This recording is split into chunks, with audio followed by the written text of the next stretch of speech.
suspect had a gun in his hand. They ordered the suspect to drop his weapon. Suspect fired 2 rounds. He fired those rounds. Our deputies, I can't go into how proud I am. I can't go into how proud I am. They did an unbelievable job. Those deputies were professional, their training kicked in, and they did a great job.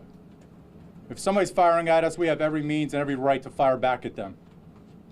At the same time, they did what they thought was appropriate at the time. They went back, they basically surrounded the house. They started making orders, telling them to come out. Right before we were about to launch gas, the suspect came out. Previous to that, after knowing the sheriff's office was there, other occupants who were in the house came out and exited. So right now, the suspect is being arrested. We're working with the state attorney's office. It looks like multiple counts of attempted homicide on our members. As to the investigation of why we're there, let me repeat, I can't go into that. That's for the Attorney General's office, statewide prosecutor, and the FDLE to go into. I can just tell you that the suspect has been arrested. He shot our members. He's lucky he's not dead. And I can tell you that right now, we're going through the investigation. We're working with numerous agencies, because this is another sad part of the reality of what we deal with. Every day, those members put their lives on the line. As again, I thank God they're all going to go home. We live in a violent world. We deal with violent people. This is a violent individual who had made the statements he wasn't going back to jail. We did the right thing. We did everything we could to make it a peaceful resolution. He's the one who made the decision to shoot at us. He's the one who's going to be in jail right now. Any questions? To be clear, your deputies did not return fire? Our deputies did not return fire. Does something like this and his past, I know you don't have jurisdiction over the city of Port Richey, make you wonder how he's in a leadership position, how he's the mayor? Right. You know, we previously had arrested him for domestic violence several weeks ago, maybe a month or 2 ago. As his position, those are questions you ask the citizens of Port Richey why he's elected into that position. But from our standpoint, nobody's above the law. Doesn't matter what your position is. Everybody's going to be held accountable. Is there a belief that he was on drugs at the time? I can't tell you exactly that he was on drugs, but there was very strong suspicion, knowing his pattern of life, knowing the people he hangs with, knowing all the information we had, that he was probably on drugs when we were entering that house. And you seem to make it pretty clear, telling us that you announced and everyone knew that it was the sheriff's office. Is that because he claimed, maybe after the fact, he didn't know that it was law enforcement? Right, and that, make those claims? Yeah, and that's ironically, that's the claim of everybody, every drug dealer house that we hit. Oh, I didn't realize it was the sheriff's office. Well, when you hear sheriff's office several times and you see us coming and we announce, yeah, it's us. We know that eventually, and we have body-worn cameras, and unfortunately I can't release at this time because it's part of the investigation. But we announce, we make those announcements. We know his pattern of life. We know what he was up.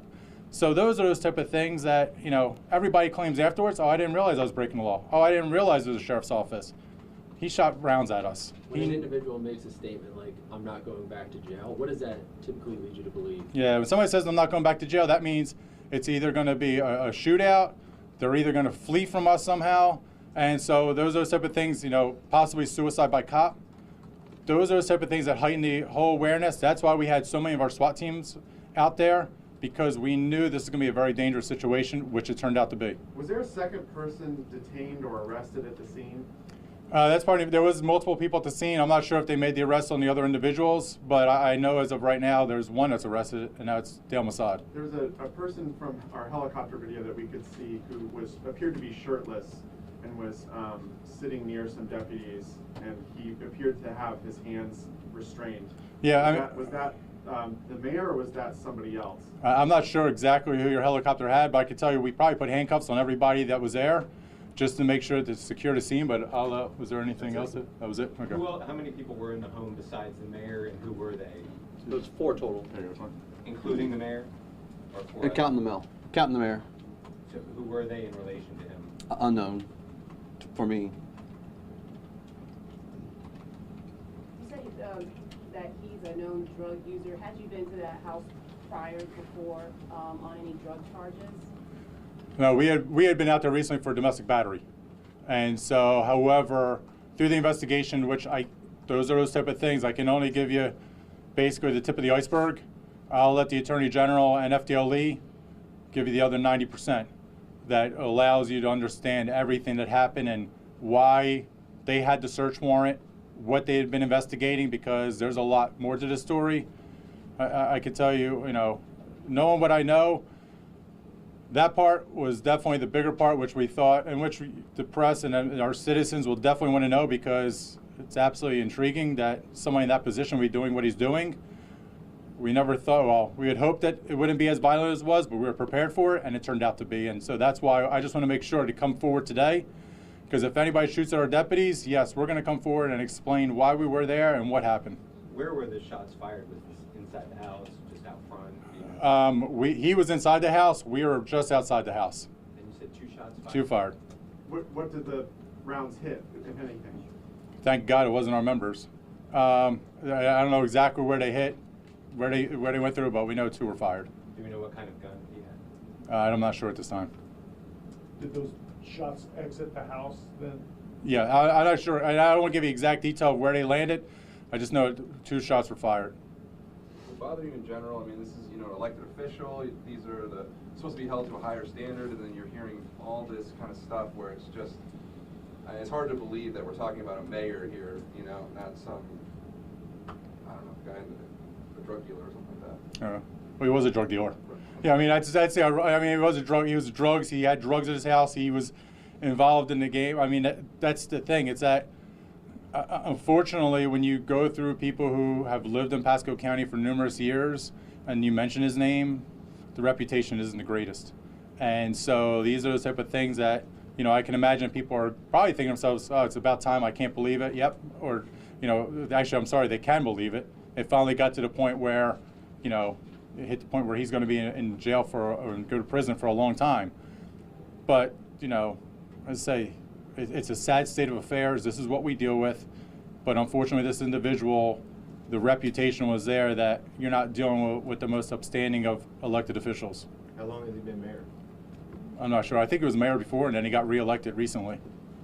Have you ever been involved in talks about the city of Port Richey? I mean, they've had issues with other, the police department and city manager of them being absorbed by the county. I mean, Yeah. How far along have those talks ever gone? Yeah, it approached at one point a while back, and they said, they were talking about the sheriff's office, coming in. And I said, we told them recently, saying, if you're ever going to have those type of talks, it has to be in public setting. We're not going to sit there.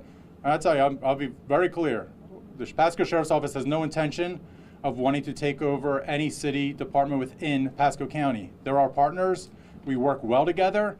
And, if he had his own plan, that was his own plan. But we didn't want anything part of it, and we want to make sure if he had any ideas and want to do it, he should go public with it, do it at a city council meeting. Don't do anything where, our partners, our chief of police, who's a very good professional individual there, those are things that should be talked to through them and not through us behind closed doors.